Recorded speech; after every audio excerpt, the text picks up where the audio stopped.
Hi, I'm Dan Neer. We're back again with Steve Perry, whose latest album, For the Love of Strange Medicine, has an awful lot of people paying attention these days. I've done a lot of things in my life for the love of strange medicine. And I've stayed in the wrong relationship for too long because I just thought that it's what I needed. I don't know. I think everybody has their strange medicine. Some people think that a new home with a bigger pool and more cars is going to be what they want. And you know, those things do work for a while. And then the battery life on those goes down. And you're dead again. And then you're chasing after some other medicine. And, you know, it can take you into some places that can be very bad for your life. I think that eventually it's an inside job. Something's got to happen somewhere. Sit back and enjoy yourself. Steve's singing will carry you through the next hour as Media America Radio presents Part 2 of Steve Perry. Up Close. That was the title track from Steve Perry's latest album, For the Love of Strange Medicine. Steve's unique voice is best known in his work with Journey. Back in his days as a journeyman, Steve was asked to describe the band's sound. I can't describe it. I really can't describe it.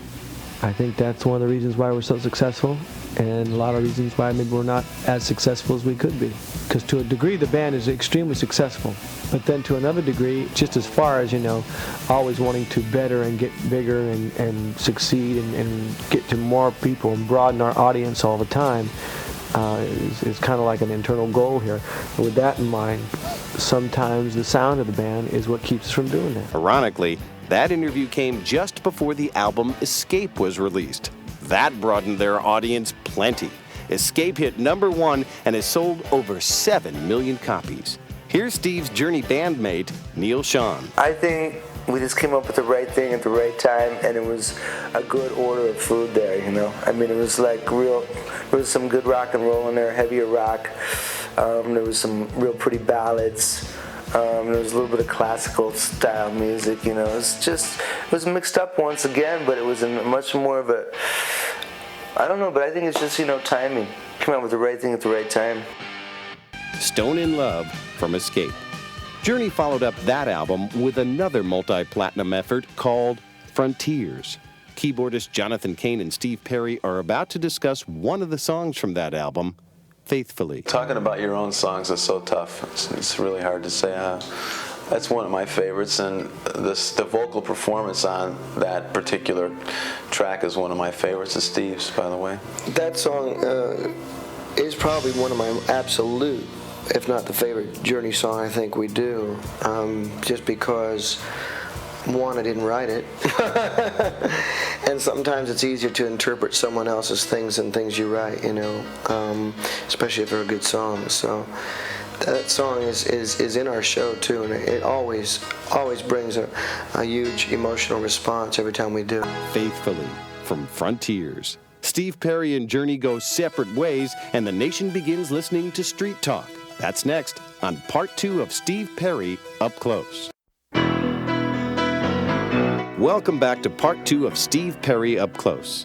Jonathan Cain backed up Steve Perry's lead vocals with his keyboards when they both were a part of Journey.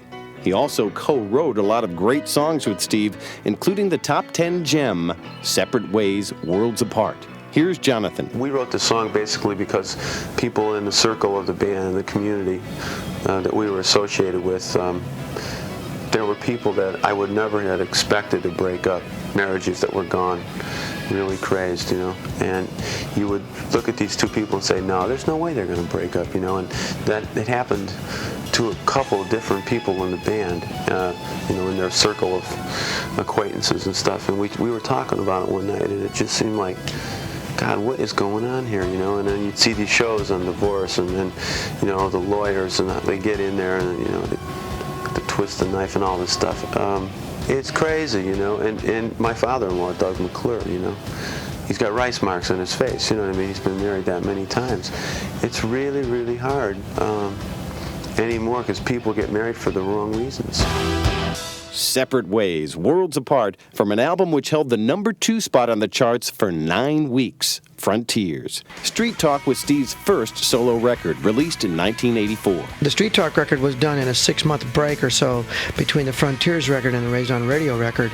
I quickly jumped 30 days later into my car and drove to Los Angeles, and rented a house and wrote the album and recorded it with some great studio players.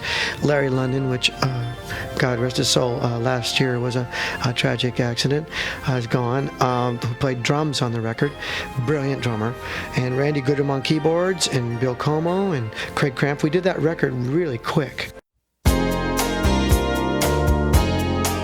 Hi, I'm Dan Neer. We're back up close with Steve Perry.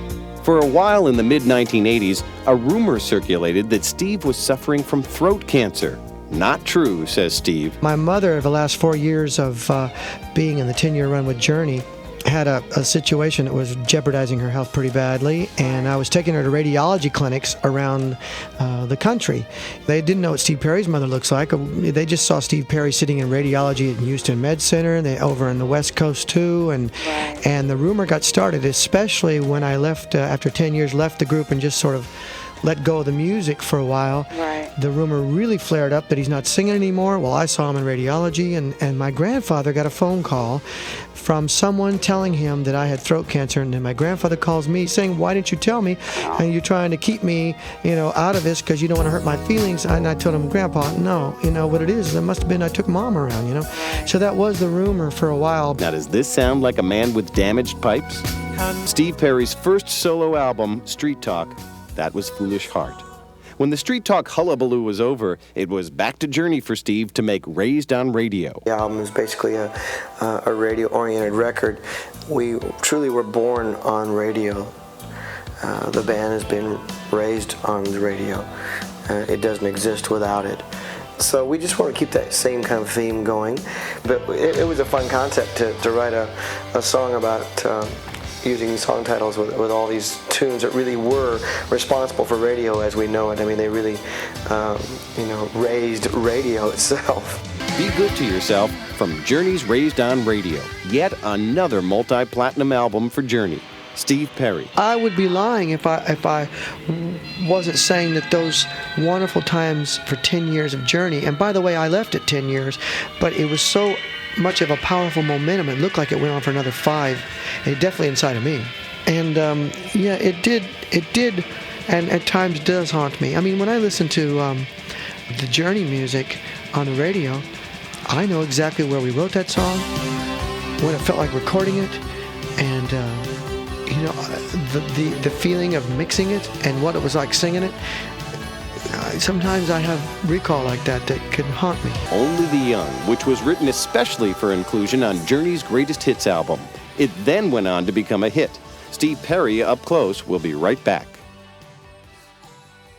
Up Close has been brought to you by AT&T. We help put your world within reach. Up Close is back with our special guest, Steve Perry. After his time with Journey came to a close, Steve considered another career. I thought I would go into neurology. I swear to God. In this world is where these things can happen. One miracle already happened for me with Journey, so why can't I do another miracle and completely make a right turn and maybe do something different? But when they got into certain cadaver studies and stuff, I just, I realized that, maybe music is a bigger part of me than I thought. I slowly got that creative thing came back. It took about 3 years, though, of not listening or singing any music. No, he's not Dr. Perry, and that's good, because otherwise we wouldn't have heard this beautiful song from For the Love of Strange Medicine called Anyway. Anyway, from For the Love of Strange Medicine. Steve wrote that song hoping to make peace with his former Journey bandmates. To make peace, but not to reunite. There seems to be no way I can just be friends with the guys without them saying, well, then if we're friends, why aren't we recording together? And in my mind, I would like to be there somehow. I wish that could be possible without that having to happen, or using the idea of me wanting to continue to be friends with them unconditionally, because we did so much together. We were in the trenches together, we were like war buddies. But I mean that camaraderie that exists when you're accomplishing things that impossible that all our dreams said we wanted to do, musically and you know, and in front of all these people, it's an amazing, powerfully wonderful, beautiful thing. Steve is planning a tour for October or November. Keep listening to this station for more info about Steve Perry and his tour. We'd like to thank Bob Cavallo and Scott Welch of Third Rail Entertainment and Jim Del Balzo, Kevin Kennedy, and Chris Wolfman of CBS Records.